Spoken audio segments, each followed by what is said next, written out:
여러분들은 더 받아서 더 챙겨보신 적, 특히 기도를 통해서 더 따스한 기운이 나를 감싸는 체험을 얼마나 해보셨습니까? 많이 해보셨다. 많이 못 해보셨다. 거의 많이 못 해보신 것 같네요. 그래서 사실 이 제속회와 모든 활동이 짐짝처럼 느껴질 수가 있고, 아무리 기쁨에 대한 연구하고 기쁨에 대해서 말하도 실제로 내 생활에서 느껴지지가 않는데, 내가 지금 뭐하러 여기 왔나 하는 의구심도 생길 수밖에 없는 겁니다. 바닥을 모른 채로, 나병에 붙들린 채로, 기쁨이 뭔지 경험해보지 못한 채로 기뻐하라, 즐거워하라, 행복해야 된다 하는 담론을 계속 내 입으로 내놓는 것 자체가 어쩌면 괴로운 거 아닐까, 그런 생각이 드는 겁니다. 실제로 우리 예수님이 제 앞에 계신데, 실제로 이 성당 안에 하느님이 함께 계시는데, 나는 과연 뭐부터 정하고 있었나? 뭐부터 정하고 있었나? 상처 치유부터 정하고 있었나? 깨끗하게 지려고 했었나? 내 전생애가 다 투명하고 깨끗해지도록 한번 원하고 원해 본 적이 있었던가? 혹시 누군가가 뛰어난 스킬을 갖고 있거나 지식을 갖고 있는 사람한테 의존하거나 그 사람한테 문의하거나 그런 쪽으로만 있었던 것 아니냐? 아니면 그런 것조차도 할 겨를이 없으셨던 건가? 종합적으로 나를 검진해 봐야 된다는 겁니다. 제속회원이 된다는 건 다르게 말하면 건강검진을 매월 한다는 뜻도 있습니다. 어떤 건강검진이요? 사랑의 건강검진이요. 내가 살아있는 사람인가? 내가 숨만 쉬는 사람인지, 내가 정말 마음이 깃털처럼 가볍고 양털처럼 부드러우며 새털처럼 날아갈 듯이 살고 있는가? 이 마두던 거리를 걸어가면서도 마음이 양잿물 머금은 목단 소미불 같을 수도 있고, 이 마두던 거리를 걸어가면서도 내 영혼이 깃털처럼 가벼울 수도 있고, 댁에서 TV를 보시던 방에서 하시던 이 내 영이 과연 나는 양털처럼 부드럽고 깃털처럼 가벼운가? 이게 굉장히 중요한 기준이 된다는 겁니다. 제속회 생활을 오래 하신 분들도 만나보면 정작 중요하게 여기지 않았던 이 상처 치유 때문에 나중에 가서는 신부님 상처 입었어요. 왜요? 저하고 의경축 할 때 사진 안 찍어주셨잖아요. 저 이제 그만둡니다 하고 가버리신 거예요. 그 심지어는 어느 형제회에서는 제가 했었는데 고해성사를 자기가 저한테 청하더라고요. 고해성 안에서 막 그렇게 섭섭한 이야기를 막 하시는 겁니다. 뭡니까? 상처 치유에 인색했다는 거죠. 그리고 내 바닥에 그렇게 굶주림이 많았다는 거를 사실은 직접 확인하지 않은 채 좋은 것, 더 좋은 것만 사실 어떻게 보면 나쁘게 표현하면 설탕 발림을 하고 있었지 않을까. 그런 것도 한번 진지하게 생각해 봐야 안 되겠습니까? 훌륭한 의사는 환자에게 좋은 이야기만 하지 않습니다. 훌륭한 의사는 적확한 때에 당신의 병은 이거다라고 직언도 해주는 사람이 제일 좋은 의사 아닙니까? 그 사람은 그 환자를 제때에 살릴 수 있잖아요. 같은 논리로 이렇게 제속회 안에서 프란시스코회 안에서 제속회 생활을 한다는 건 첫 번째가 가장 특장점이 뭐냐면 더 받아 누리셔야 된다는 차별점이 있는 겁니다. 우리는 긍정적인 노선을 굉장히 좋아하는 영성의 아들, 딸들인 겁니다. 가르멜이나 다른 본당에서 듣는 것은 마치 불교의 스님처럼 끊어내야 된다, 없애야 된다, 버려야 된다, 집착을 불태워야 된다, 그런 이야기부터 하다 보니까 내가 지금 가톨릭 법당에 있는 건지 성당에 있는 건지 아리까리하게 됩니다. 그러다가 저희 프란치스코회랑 만나서 매력을 발견하셨을 때의 가장 큰 차이점 뭐냐면 끊어내는 게 먼저가 아니라 정하는 게 먼저다. 끊어내고 내가 내 자신을 단돌이 하고 정리정돈하는 게 아니라 마치 위에서 폭포수 해바라기 샤워가 꽉 눌러가지고 그냥 알아서 씻겨 내려가는지 그런 것처럼 내 어떤 파워도 있지 않다는 것을 절감하게 되는 체험을 하는 겁니다. 바오로 사도가 핵심적으로 삼는 영성의 키워드는 바로 고린도후서 12장 9절에 나타나듯이 내가 약할 때 가장 강한다는 뜻이죠. 뭐냐면 가장 힘이 없을 때 가장 큰 힘을 받을 채비가 되어 있다는 겁니다.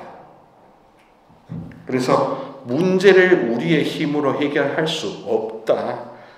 그것을 깨닫는 때가 바로 여러분 문제가 해결될 때다 하는 난해하지만 핵심적인 그 키가 있는 것입니다.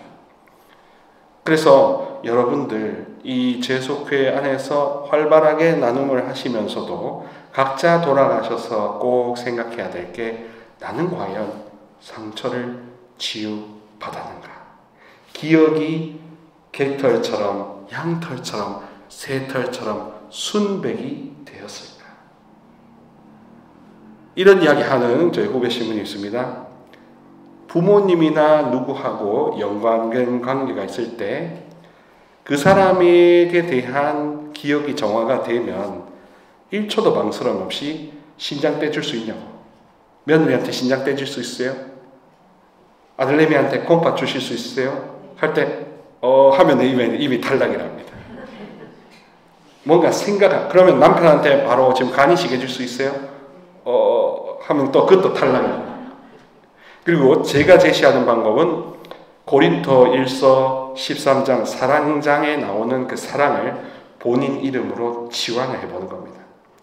루케시오는 참을성이 많고 루케시오는 자랑하지 않는가 이런 식으로 했을 때 잠시라도 뭔가 내가 생각을 해서 만들어내야 될 것 같으면 난 아직 사랑을 받지 못했다라고 평가해도 과언합니다.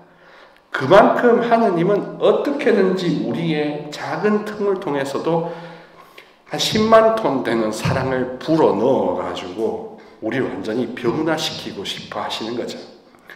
그리고 우리의 가톨릭 신앙은 더더군다나 성체나 이 칠성사를 통해서 예수님이 우리 안에 들어오시는 것, 우리 안에 들어 사시는 것을 원합니다. 우리 각자가 감실이 되는 게 핵심인 겁니다.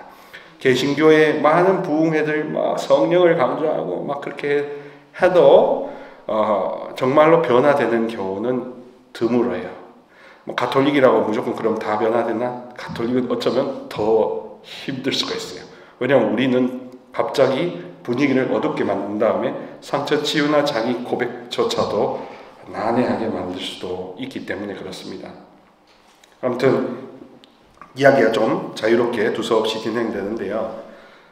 프란스칸 영성에서의 핵심적인 첫 번째는 이거는 여러분의 서약 생활과 관련되지만 첫 번째는 끊어내는 게 먼저가 아니라 더 정하는 게 우리의 특징이다 이겁니다. 그래서 우리가 하느님께 주님의 기도를 통해서 일용할 양식을 청할 때 그 일용할 양식은 단순히 금전이나 빵이 아니라 하루하루 내가 느낄 사랑, 기쁨, 평화조차도 일용할 양식인 겁니다. 그래서 여러분이 사랑이 많고 기쁨이 많고 평화로워야 병원도 안 가고 변비도 해결되고 뭐 다른 문제도 해결되고 사업이나 다른 것들도 가와만사성도 되는 거거든요. 거기에서 조금만이라도 데미지가 입으면 사실 괴로워 미칩니다. 안 괴로울 사람이 누가 있겠습니까? 안 힘든 사람이 누가 있겠습니까? 그런데 이제 거기서 선택이 두 가지인데 이걸 그냥 세월이 약이거니 그냥 시간이 약이거니 하는 그 약을 택하는 사람이 있는 반면 기도가 약이다 하고 일부러 기도를 택하는 사람이 있다, 이것입니다. 저는 우리 재속 회원분들께 시간이 약이 아니라는 것을 말씀드리는 겁니다. 기도가 약인 겁니다. 기도를 통해서 내가 이렇게 상처를 받을 수밖에 없는 약한 사람이라는 것을 한번 절감해 보시면 그게 오히려 반전 포인트가 되잖아요. 하느님은 그렇게 바오로를 밑바닥까지 내린 다음에 자기의 나병에서 주님을 위하는 주의 종으로 완전히 바꿔놓으셨고, 약해져서 모든 사람에게 사랑이 흘러 들어갈 수 있도록 그렇게 자기 자신을 작게 만들었다는 겁니다. 그래서 우리의 자금이라는, 프란스 칸의 자급이라는 것은 뭐냐 하면 내 자아가 힘을 도저히 쓸 수 없다는 것을 이야기하는 거고요. 그래서 그것이 반대로 말하면 곧바로 더 큰 힘을 불러들이는 도락 저렇게 비밀번호가 된다 하는 그런 양면성을 동시에 가집니다. 다른 동양 종교들 같은 경우에는 끊어내는 그 자체, 비워내는 그 자체, 무라는 자체가 목적입니다. 무라는 자체가 목적입니다. 근데 우리의 관점은 그건 자체가 목적이 아니라 기쁨과 사랑, 평화라는 것이 더 큰 목적이요. 그 다음에 이 기쁨 비워내는 것은 사실 지나가는 과정일 뿐인 것입니다. 복음 안에서는 예수님께서 시몬의 장모를 치유하시는 부분이 나타나는데요. 여기에서 장모의 상태가 우리의 상태가 아닐까 하고 예로니모 성인이 지적하고 있습니다. 그분께서 손을 뻗치시면 우리가 손잡을 지근거리에 있는데 우리는 너무 누워서 지쳐있고 힘드니까 그걸 손을 내밀 생각조차 차단되고 못하고 있는 상태다 이겁니다. 근데 예수님은 그런 우리의 처지를 탓하지 않고 어떻게든지 살리고 싶어 한다는 차원입니다. 사랑하는 우리 형제 자매 여러분, 우리가 믿는 신이 얼마나 사랑이 강력하다면 하면 우리 한 영혼을 살리기 위해서 다 쏟아 부으셨고 지금도 다 쏟아 부어주고 싶어 하는가, 그걸 한번 물음표를 한번 가져보시면 좋겠습니다.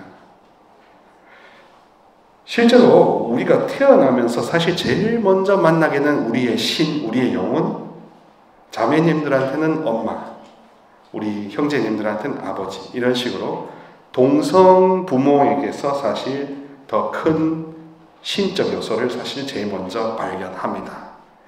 그런데 그 동성 부모에 관련해서 실망하면 이제 이성 부모로 돌아서죠. 근데 이성 부모조차도 애정의 결핍이 있고 너무 인색해지고 하면 결국 누구를 믿냐면 시근이 들어서 나를 믿습니다. 내 생각을 믿습니다. 그래서 내가 내 생각을 믿고 아무것도 청하지 않게 됨으로써 사실 불행이 시작되는 겁니다. 그래서 철이 든 사람은 세상 안에서는 칭찬받는 자녀이지만 교회 안에서는 시근이 좀 덜 들어도 사랑을 청할 줄 아는 자녀한테 하나님이 더 많이 주시게 되거든요. 그리고 예수님은 역설적으로 어두움의 영들, 더러운 영들이 그분의 능력을 알기 때문에 마귀들을 많이 쫓아내시면서도 그들이 당신에 대해서 결코 이야기하지 못하도록 했습니다. 그래서 왜냐하면 이제 당신이 하느님의 아들이라는 것은 아직 알려질 때가 아니었기 때문이죠. 그렇게 사람들을 너무나 많이 사랑하시고 많이 아끼고 싶어 했기 때문에 아마 눈코 뜰 새 없이 몸이 지치고 막 골아떨어지고 할 정도로 이렇게 다니셨을 겁니다. 저만 해도 어떨 때는 미사가 막 2대, 3대 여기 마두동 있다가 어디 갔다가 해도 하루에 파김치가 될 진지언데 예수님은 더하면 더 하셨을지 덜하지는 않으셨겠죠. 그렇게 사람을 한 명 한 명 살려내는 이 영혼 구원에 대한 진심이 너무나 크고, 영혼 구원의 핵심에는 바로 상처의 정화, 끊어진 관계가 회복되는 그것에 달려 있습니다. 저도 뭔디 이렇게 상처 치유에 대해서 관심을 엄청 많이 가지지는 않았었는데, 요즘에 이제 묵주 기도를 많이 이렇게 바쳐보면서 이렇게 체험이 되는 게 뭐냐면, 묵주 기도 자체가 엄청난 치유 기도라는 것을 더 체험합니다. 묵주 기도를 많이 바치는 것, 단을 한번 늘려보기도 하고, 또 시간에 집중돼서 하나에서 꾸준히 바쳐보기도 하고 하면서, 핵심 지향은 바로 나 자신입니다. 내가 안에 혹시라도 내가 알아차리지 못하는 그 단절되고 그 배고픔, 외로움이 있다면, 소외감이 있다면 어머니 다 이거를 다 밝혀주시고 다 가져가 달라고 할 때 기도하면, 기도를 많이 바치면 바칠수록 가벼워지는 것을 확실히 느끼게 되기 때문에 그렇습니다.